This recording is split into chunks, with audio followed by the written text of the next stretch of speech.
Dios los bendiga, hermanos. Reciban un cordial saludo. Bienvenidos a este canal. Bueno, vamos a regresar a los temas de teología que dejamos pendientes.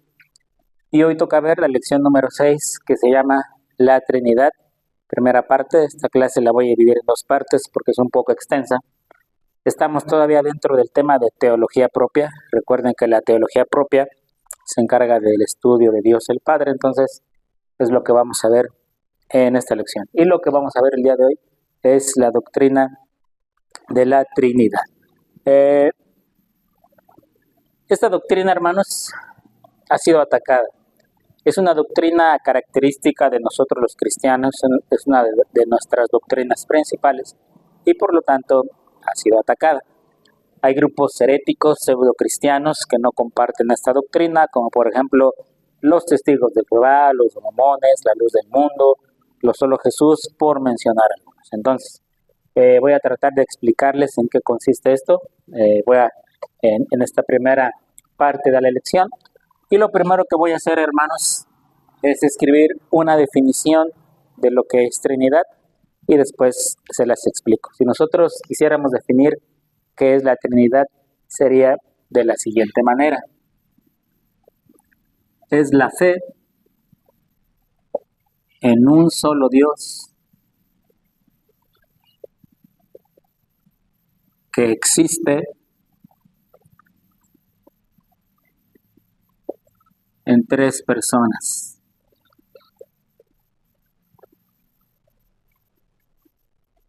Distintas, eternas y coiguales. Iguales en esencia,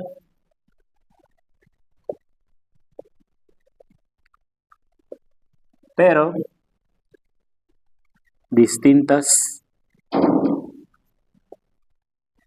en subsistencia.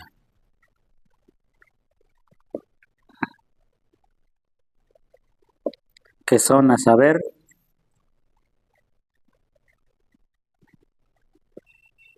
el Padre, el Hijo y el Espíritu Santo.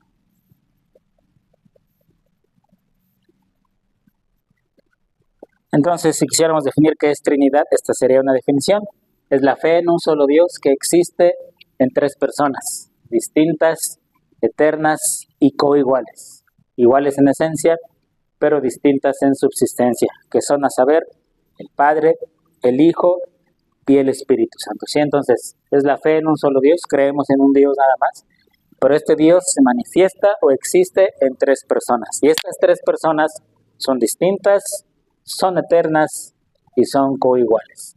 Son iguales en esencia, es decir, las tres personas, esto lo vamos a ver más adelante, están hechas de la misma esencia, pero distintas en subsistencia. Cada persona tiene una función distinta. ¿Cuáles son estas personas? El Padre, el Hijo y el Espíritu Santo. Ahora, de esta definición podemos concluir de manera rápida dos cosas. Primera, siempre que decimos el Padre, el Hijo y el Espíritu Santo, ese es el orden en el que conocemos a la Trinidad: Padre, Hijo y Espíritu Santo.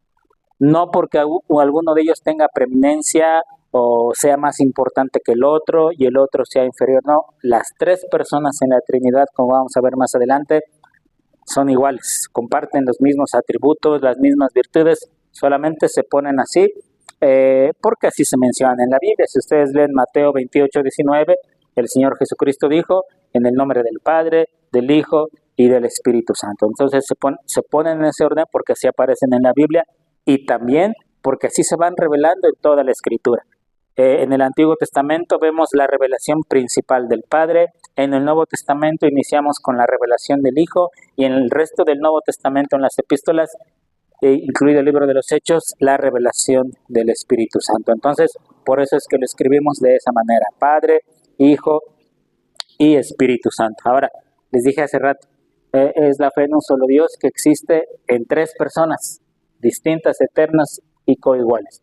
Iguales en esencia, ¿De qué está hecho Dios? Si pudiéramos hacernos esa pregunta, ¿de qué está hecho Dios? Bueno, si nosotros nos preguntáramos de qué está hecho Dios, diríamos, Dios está hecho de sustancia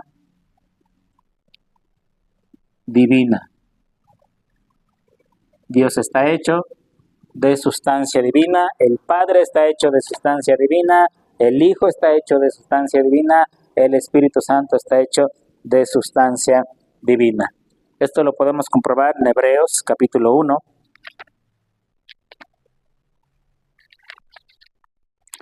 Hebreos capítulo 1, versículo número 13. Dice de esta manera: el cual, está hablando del Señor Jesucristo, siendo el resplandor de su gloria y la imagen misma de su sustancia, y quien sustenta todas las cosas con la palabra de su poder, habiendo efectuado la purificación de nuestros pecados por medio de sí mismo, se sentó a la diestra de la majestad en las alturas. Aquí dice la imagen misma de su sustancia. Entonces, este mismo versículo, la Reina Valera dice la imagen misma de su sustancia. La Biblia, en la versión Dios habla hoy, y la nueva Reina Valera contemporánea dice la imagen misma de lo que es Dios. Y la Biblia de Jerusalén en el mismo versículo dice, el cual siendo resplandor de su gloria e impronta de su sustancia. Entonces, podríamos decir que está hecho Dios de sustancia divina. Esto sería un término griego que sería homoousion. Un término griego, homoousion, que significa simplemente de la misma sustancia. Padre, Hijo y Espíritu Santo, si se nos permite usar este lenguaje, están hechos de la misma sustancia divina. Y como les dije al principio, se mencionan así porque así aparece en el Evangelio de Mateo, porque así se revela en toda la Biblia, por eso se menciona Padre, Hijo y Espíritu Santo. De aquellos que atacan la doctrina de la Trinidad dicen, bueno, esta doctrina no es bíblica porque para empezar la palabra Trinidad no está en la Biblia. Y es cierto, la palabra Trinidad no está en la Biblia. Ahora, la palabra Biblia tampoco está en la Biblia y la usamos constantemente sin ningún problema. Entonces, el hecho de que no exista la palabra Trinidad en la Biblia no quiere decir que el concepto o que la idea o que la doctrina no exista. Entonces, el término Trinidad fue usado por primera vez por Tertuliano, que vivió por ahí entre los años más o menos 165 al 220 después de Cristo. Sí, Tertuliano fue el primero que usó la palabra Trinidad para referirse a esta doctrina. Él fue un teólogo defensor del cristianismo. Ahora, siempre que ha habido cristianismo, desde los tiempos del Señor Jesucristo, desde los tiempos de los apóstoles, ha habido sectas que se han encargado de atacar las doctrinas cristianas, de enseñar herejías, errores, etcétera, etcétera. Y entonces, una forma de que estas herejías fueran atacadas a los inicios de la iglesia cristiana fue a través del credo de los apóstoles. Voy a leerles el credo de los apóstoles, que este es el credo más antiguo de todos los que hay, y dice de esta manera, seguramente lo habrán escuchado. Creo en Dios Padre Todopoderoso, Creador del cielo y de la tierra, y en Jesucristo, su único Hijo, Señor nuestro, que fue concebido por el Espíritu Santo, nació de la Virgen María, padeció bajo el poder de Poncio Pilato, fue crucificado, muerto y sepultado. Al tercer día resucitó de entre los muertos, ascendió al cielo y está sentado a la diestra de Dios Padre Todopoderoso, de donde vendrá al fin del mundo a juzgar a los vivos y a los muertos. Creo en el Espíritu Santo, la Santa Iglesia Universal, la comunión de los santos, el perdón de los pecados, la resurrección del cuerpo y la vida perdurable. Amén. En este credo, que se conoce como el credo de los apóstoles, que es el más antiguo de todos, ya se menciona la Trinidad, Padre, Hijo y Espíritu Santo. Y este credo fue creado para atacar aquellos primeros movimientos heréticos que empezaron a existir en la iglesia primitiva. Más adelante, en el año 325, se lleva a cabo el concilio, el primer gran concilio de la Iglesia, el concilio de Nicea. El concilio de Nicea se convocó para atacar el arrianismo, ¿sí? Un hombre llamado Arrio, él decía, Jesucristo no es Dios.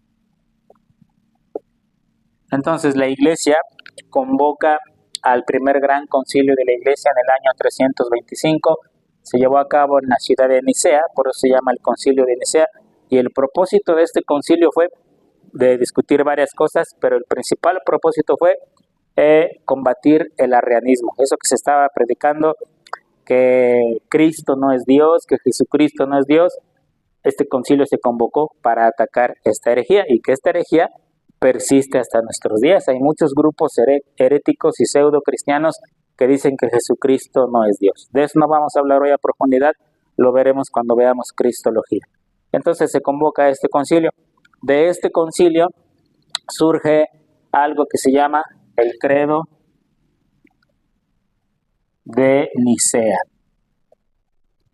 El credo de Nicea, que es como el credo de los apóstoles, un poco más ampliado. Se los voy a leer. Credo de Nicea. Creemos en un solo Dios, Padre Todopoderoso, Creador del cielo y de la tierra, y de todas las cosas visibles e invisibles, y en un solo Señor Jesucristo, Hijo unigénito de Dios, engendrado del Padre antes de todos los siglos, Dios de Dios, luz de luz, verdadero Dios de verdadero Dios, engendrado, no creado, consubstancial con el Padre, porque en todas las cosas fueron hechas, quien por nosotros los hombres y para nuestra salvación descendió del cielo y fue encarnado por el Espíritu Santo de la Virgen María, y se hizo hombre por nosotros. Fue crucificado bajo Poncio Pilato, padeció y fue sepultado, y resucitó al tercer día según las Escrituras. Ascendió al cielo y está sentado a la diestra de Dios. Y vendrá otra vez en gloria a juzgar a los vivos y a los muertos, y su reino no tendrá fin. Y creemos en el Espíritu Santo, Señor y dador de la vida, procedente del Padre y del Hijo, que con el Padre y el Hijo debe ser adorado y juntamente glorificado, que habló por los profetas. Y creemos en una sola Iglesia, santa, universal y apostólica, y reconocemos un solo bautismo para la remisión de los pecados, y esperamos la resurrección de los muertos y la vida del mundo venidero. Amén. Ese es el credo de Nicea, hermanos, que surge en el concilio de Nicea, que atacó el arrianismo, esta herejía que se estaba propagando de que Jesucristo no es Dios. Y si algo creemos los cristianos es que Jesucristo, el Hijo de Dios, es Dios igual que el Padre, Dios igual que el Espíritu Santo. En ese tiempo, había dos herejías comunes que atacaban la divinidad de nuestro Señor Jesucristo. Había dos herejías comunes. Una de ellas se llama adopcionismo.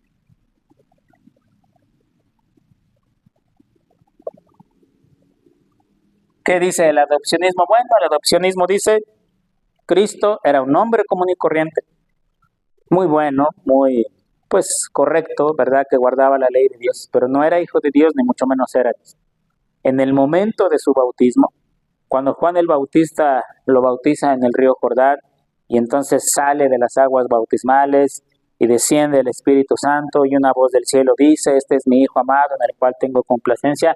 Esta herejía dice, en ese momento el Padre adoptó a Jesucristo como hijo, y a partir de ese momento se convirtió en Hijo de Dios, ¿sí? Esta es la herejía del adopcionismo.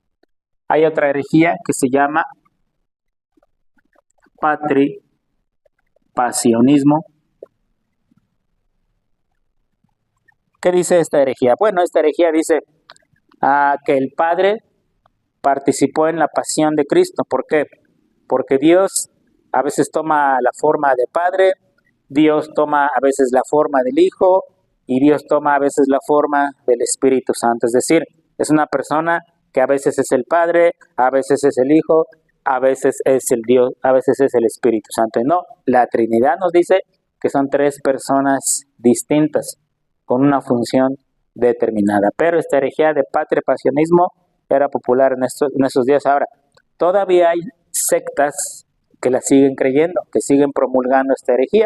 Dentro de esas sectas que la siguen promulgando son los Solo Jesús, la Luz del Mundo y la Iglesia Apostólica de la Fe en Cristo Jesús, ¿sí? Entonces, los concilios que se hicieron en ese tiempo y los credos que se generaron en ese tiempo tienen el propósito de combatir estas herejías de que Jesucristo no era Dios. Entonces, el primer credo fue el credo de los apóstoles, es el más antiguo. Después vino el credo de Nicea, que surgió en el concilio de Nicea. Ahora, el credo de Nicea fue escrito por un hombre que se llamó Atanasio. Sí, él escribió el credo de Nicea. Este hombre vivió más o menos en los años 296 al 373 después de Cristo. Él fue obispo de Alejandría y él escribió el credo de Nicea. Más adelante, Atanasio propone algo que se llama el Pater Filas. ¿Qué es el Pater Filas? Bueno, el Pater Filas es un esquema, un diagrama que nos ayuda a entender lo que es la Trinidad. Entonces se los voy a poner aquí. Es una forma de triángulo más o menos. De hecho, en teología a veces el triángulo significa Dios. Y en el centro del triángulo es Dios. Tenemos al Padre, tenemos al Hijo y tenemos al Espíritu Santo. Entonces se dice, el Padre es Dios, el Hijo es Dios y el Espíritu Santo es Dios. Pero el Padre no es el Espíritu Santo. El Hijo no es el Padre. Y el Hijo tampoco es el Espíritu Santo. ¿Sí? Este diagrama se conoce como el Pater Filas. Entonces, ¿cómo se lee? El Padre es Dios, el Hijo es Dios, el Espíritu Santo es Dios. Pero el Hijo no es el Padre, ni el Padre es el Hijo. El Padre no es el Espíritu Santo, ni el Espíritu Santo es el Padre. El Hijo no es el Espíritu Santo, ni el Espíritu Santo es el Hijo. Dios es uno, tres personas, la Trinidad, Padre, Hijo y el Espíritu Santo, pero no es una persona que se manifiesta en tres formas diferentes, son tres personas.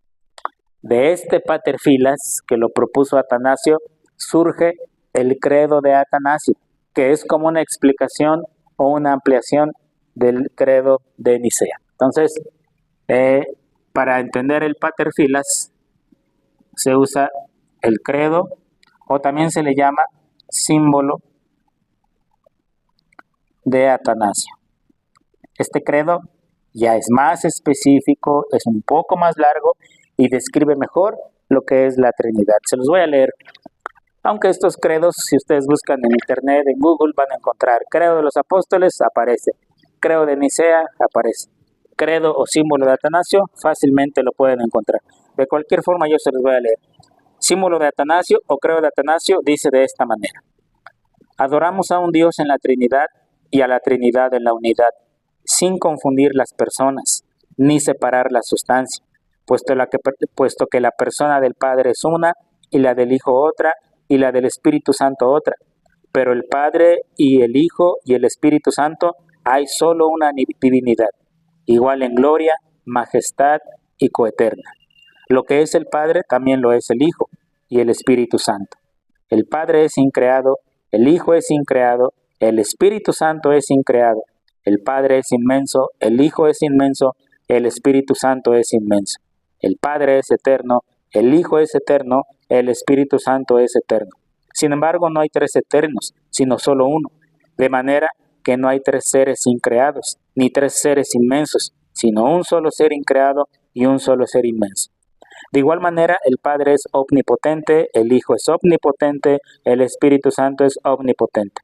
Sin embargo, no hay tres seres omnipotentes, sino solo un ser omnipotente.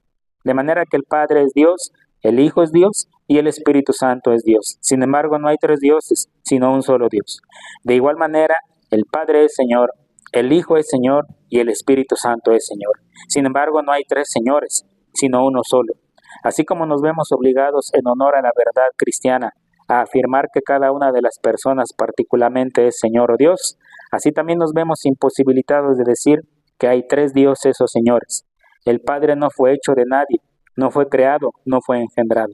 El Hijo salió del Padre, no fue hecho ni creado, sino engendrado. El Espíritu Santo salió del Padre y del Hijo, no fue hecho, ni creado, ni engendrado, sino que procede de ellos. Por lo tanto, hay un solo Padre y no tres, un solo Hijo y no tres, un solo Espíritu Santo y no tres. Y en esta Trinidad no hay nada primero ni postrero, nada mayor o menor, pero las tres personas coeternas son coiguales o mutuamente iguales entre sí, de manera que a través de todo, como se ha dicho arriba, tanto la unidad en la Trinidad como la Trinidad en la unidad deben adorarse. Les invito, hermanos, a que busquen estos credos en Google. Fácilmente los pueden encontrar: credo de los apóstoles, credo de Nicea, credo de Atanasio, y los lean con detenimiento y verán cómo expresan de manera hermosa, de manera extraordinaria, lo que es la Trinidad, lo que creemos los cristianos respecto a la Trinidad, o como algunos llaman la Santísima Trinidad, es correcto el nombre también. Del credo de Atanasio, del símbolo de Atanasio, podemos concluir o hacer tres observaciones que son importantes. Bueno, podríamos hacer muchas, ¿no? Pero eso daría lugar a una clase aparte. Si Dios nos da vida, haremos una clase específicamente de credos, pero podríamos sacar 2 o 3 conclusiones, ¿sí? La primera, podríamos decir entonces que no hay tres manifestaciones, sino tres personas. Dios no se manifiesta en tres personas, sino que Dios es tres personas distintas, ¿sí? O sea, no es que Dios primero sea el Padre y luego se manifieste como el Hijo y luego como el Espíritu Santo. Son tres personas que forman un solo Dios, ¿sí? Y la segunda observación muy importante es que en la Trinidad hay algo que se llama principio de autoridad.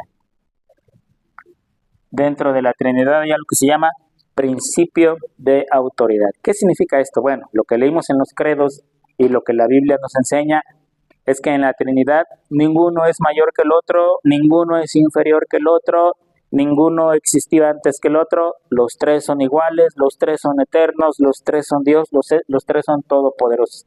Sin embargo, en la Trinidad hay un principio de autoridad, y por este principio de autoridad el Hijo se somete al Padre, no porque el Padre sea mayor o más poderoso o más sabio o más inmenso. Tienen la misma gloria y majestad, pero para que el plan de salvación funcione, el Hijo se somete voluntariamente al Padre y el Espíritu Santo se somete al Hijo. Entonces, este es un principio de autoridad que hay en la Trinidad.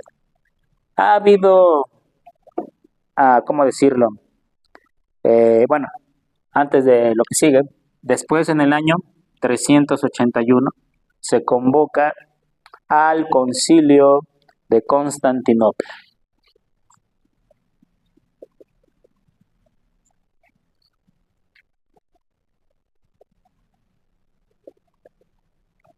En el año 381 se convoca al Concilio de Constantinopla, y en este concilio lo que se hace es ratificar lo que ocurrió en el Concilio de Nicea en el año 325, ¿sí? Diciendo lo que se acordó en ese concilio es correcto.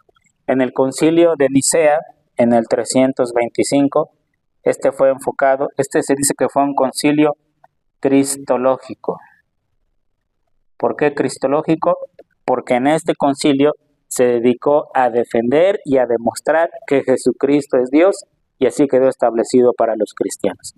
Más adelante, en el Concilio de Constantinopla, en el 381, fue dedicado principalmente, entre otras cosas, a demostrar y dejar por asentado la divinidad